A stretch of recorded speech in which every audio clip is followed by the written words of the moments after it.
Alright guys, thanks for stopping by the channel. Today we're doing a rig rundown on the Arrma FAZON Voltage. I'd like to give a shout out to Filthy Co, my buddy out on YouTube there. I'll put a link for his channel in the description below, guys. You check out his channel, give him some love.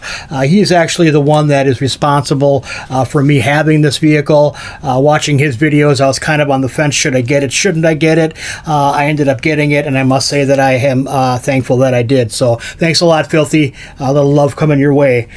So the Arrma FAZON Voltage, what is this? Well, this is a 10 scale vehicle. It's a two-wheel drive vehicle, brushed motor, all that good stuff. We'll get into the inner workings of the car itself, but let's just take a look and see what comes in the package with the car. You're getting your owner's manual here, guys. Pretty easy to read, kind of geared towards a beginning driver. This is a little bit different than your standard RC, so even us drivers, even us hobbyists that have had vehicles for a while are going to want to take a look at this just to make sure we're dotting all of our I's and crossing all of our T's, so to speak. So very comprehensive. It's going to show you a rundown of how to get things going, how to set it up into kind of a beginner mode so you can kind of limit your throttle and that type of thing, so you're not overwhelming yourself. Now this is capable of anywhere from 20 to 25 miles per hour, and I must say that it's probably close to that. I haven't clocked it yet, but I'm going to say that it's probably close to 20. This vehicle, they call it the Voltage because you can use several different battery chemistries on here, and we'll get into that in just a second. If you notice me paging through here, guys, there is no exploded view of the vehicle, all the parts, or any parts list. This is not to be misconstrued with a toy grade car. This is a hobby grade vehicle. You can get parts for it, but you're going to have to do that by going on to www.arrma/rc.com and get that parts list and order the parts through them or through one of their vendors. But very nice owner's manual here. Hang on to that for reference if nothing else. You're also getting your warranty information here, what's covered, what's not covered. This is waterproof. The parts on here are waterproof, the ESC and the, I believe the servo is, but you cannot take this and go scuba diving or drive it on the bottom of your pool and expect it to work. And if you do that, you void your warranty and you're just kind of SOL. So pay attention to warranty, what's covered and what isn't. You also get a little slip inside here telling you about the lithium ion batteries, how to charge them, that type of thing. There are more batteries available for this, and I'll show you those batteries in just a second here. This also comes with a little parts kit here, and you're going to get some shock spacers here. These shocks on this vehicle are not threaded, so you're going to be using spacers to adjust your ride height. This also has a tool here that you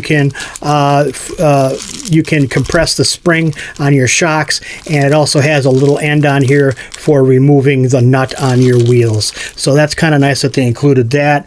Even if it is plastic, they still included it. This does include two batteries. These are lithium ion cells, 18650 size. Any of you guys out there that are into vaping will know exactly what these are. These are pretty much vape pen batteries. These are quick discharge, I believe, on these. So these are 1500 milliamp per hour, 3.7 volt times 2, 7.4 volt, roughly 3000 milliamp per hour. These are pretty fast discharge. You're looking at 5 to 9 minutes on these two cells. You can add more batteries to this to increase your drive time, and we'll get into that in just a second when we look at the car. Along with the batteries, you're going to get this charger. It's a 2-bay charger here. You're going to have red lights up on top here when you put them in, paying attention to your polarity when it's charging, and when it's finished charging, these are actually going to turn green. What I like about this is it's USB. If you're taking this car out to drive it somewhere else, maybe you're meeting some buddies out for a bash session away from home, and you've got some batteries you need charged up quick, you can pop this into your car cigarette lighter charger, your phone charger inside your car, and charge batteries when you're on the road. Kind of cool. That's also going to include a wall wart. This is just going to be your standard 5 volt 1 amp wall wart. You're looking at probably about over 2 hours to charge 2 dead batteries.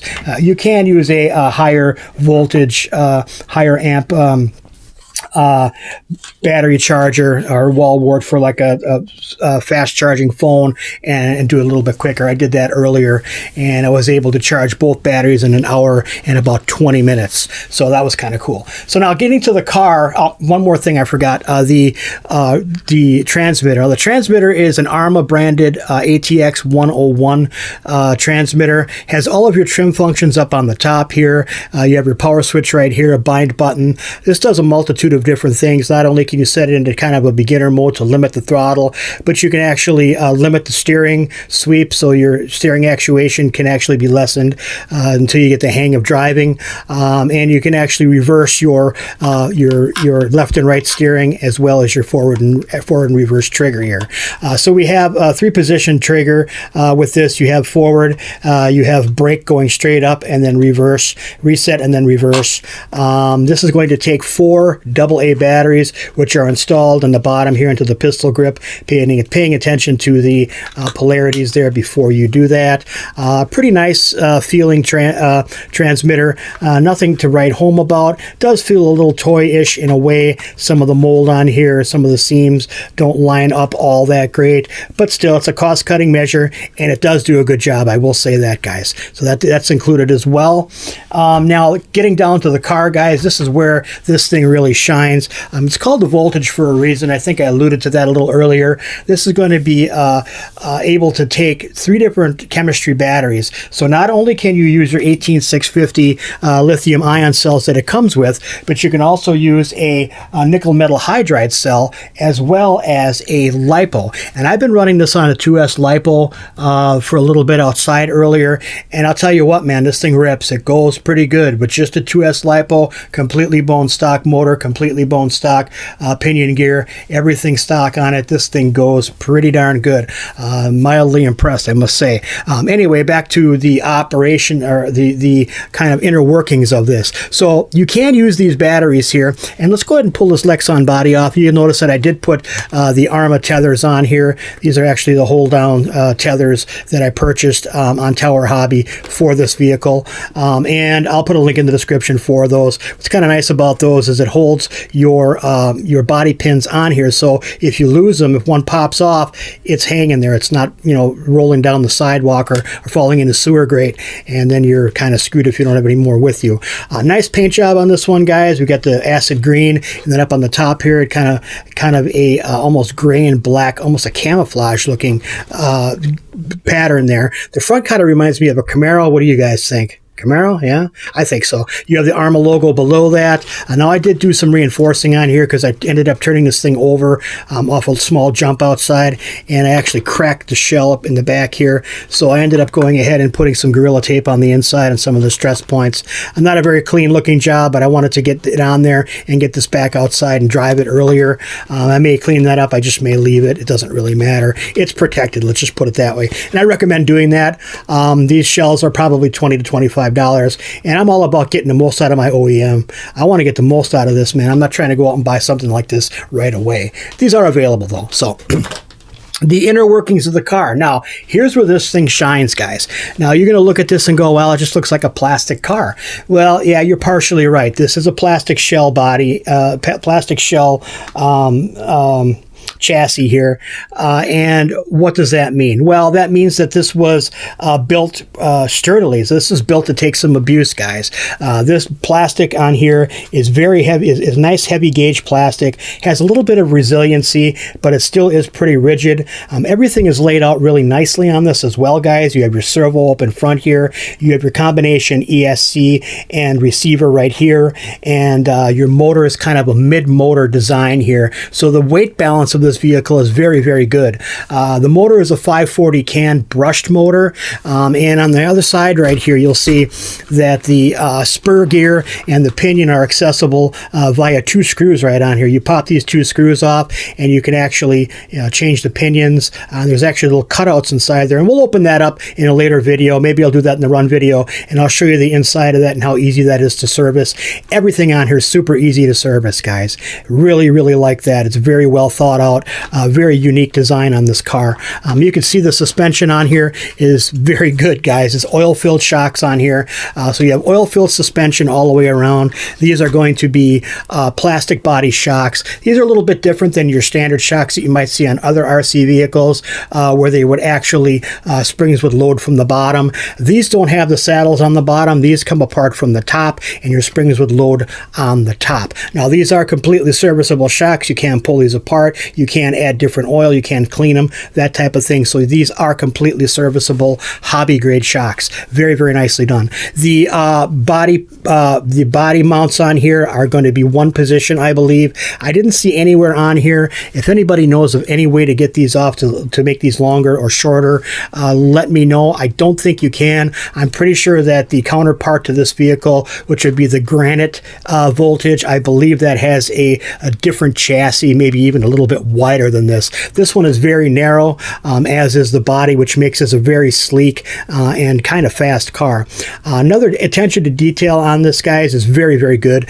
You have a lot of these molded parts here with the Arrma logos actually molded right in to the plastic, which I think is kind of a classy touch. It just shows attention to detail.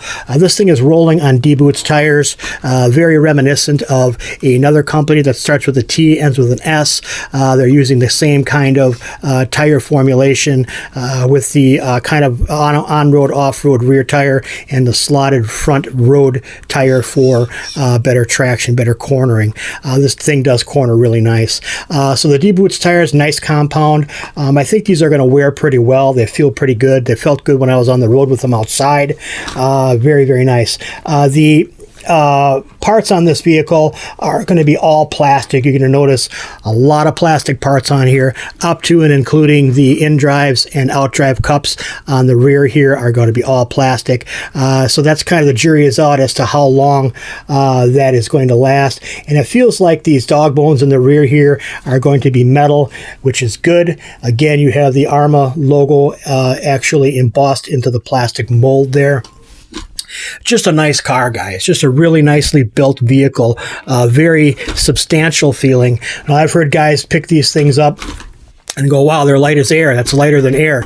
Well, yeah, when you're dealing with a Traxxas vehicle, either it be the Slash or the X-Max, those are going to be beastie heavy vehicles, heavy tires, heavy wheels, that type of thing. So this is a lighter weight vehicle, but for what it is, it feels very substantial. It doesn't feel like a toy. It feels like a substantial hobby grade vehicle. Very impressed with that. Now, the batteries, getting to why they call this the Voltage, your battery bay is going to be right on the side here with these two tabs. You can see again the Arrma logo embossed into the battery door. We're going to go ahead and pop these down and open that up, and you can see down here, I'll kind of zoom in a little bit if I can here and show you guys on the side here on the bottom of the battery door, you're going to see polarities, plus minus, plus minus, plus minus. When you're inserting these batteries in, you want to make sure that you're following those polarities. So your plus is going to be the outside, your minus is going to, and vice versa. Now this will take up to 6 batteries and give you extended driving time. On the 2 batteries right here, you're looking at about 5 to 9 minutes of drive time. If you start adding more batteries, it's not going to increase the voltage. It's just going to give you kind of more capacity. So you're going to have a longer drive time is basically what it's going to amount to.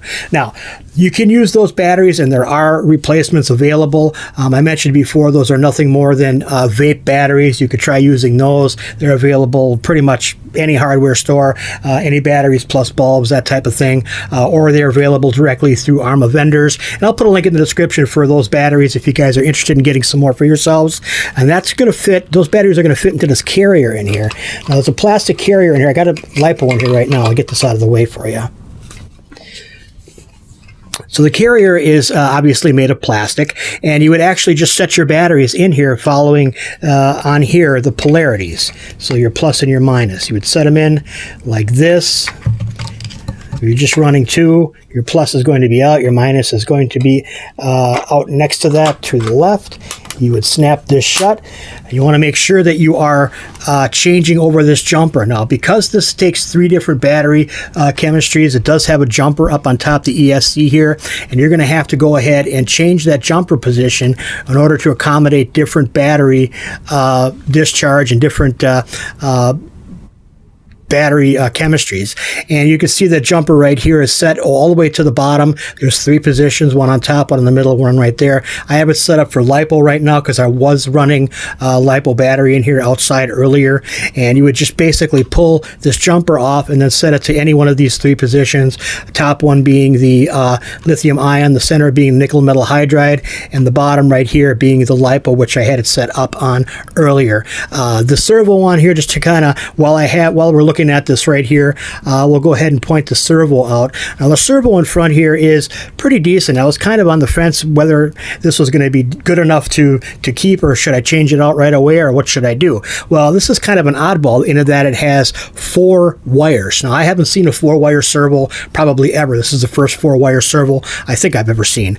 What's nice about this ESC though, guys, is it has another jack up on top here. So up on top of the ESC, right here under this little rubber hood here, you would peel that up and it has a receptacle on there, a jack on there for a standard 3-wire servo. Very cool, very nice. You could actually run a higher torque servo in here without worrying about changing out the ESC and receiver combo. So you can actually use what's on there. I'm not quite sure of the amperage on that. I think this might be 30 or 40 amp. So you're going to be stuck probably using, for the most part, 2S LiPo batteries if you're going to do the LiPos. So that being said, this vehicle represents, I believe, a very good value in RC for someone that's just getting into the hobby, or someone like myself that has a bunch of cars and just kind of a cheapskate. I don't want to say cheapskate. That was kind of bad for me to say that, but kind of frugal. I want to get the most bang for the least amount of buck, and I think this car represents that. We're going to be coming up shortly here in a few days, probably a day or two. I'm going to be doing an urban bash with this, and then a review, and give you guys my final thoughts on this. But I think right now, from what I'm seeing and from what I've seen already in the little driving that I've done with it, I'm pretty impressed with it. I think you guys will be too. So stay tuned for that video coming up of the Urban Bash and my final thoughts on this FAZON Voltage. If you guys like the video, give it a thumbs up. If you don't like it, give it a thumbs down. Let me know what I should be changing up in my videos, guys. I tend to talk a lot. Maybe that's something I could work on going forward. I just want to make sure that I'm giving you all the information that I have gleaned from watching videos and from actually using the product and inspecting the product and having hands-on with it, so you can have an informed decision when you go to make a choice to buy your next RC vehicle. With that being said, we'll see you guys all in the next one. God bless the Republic.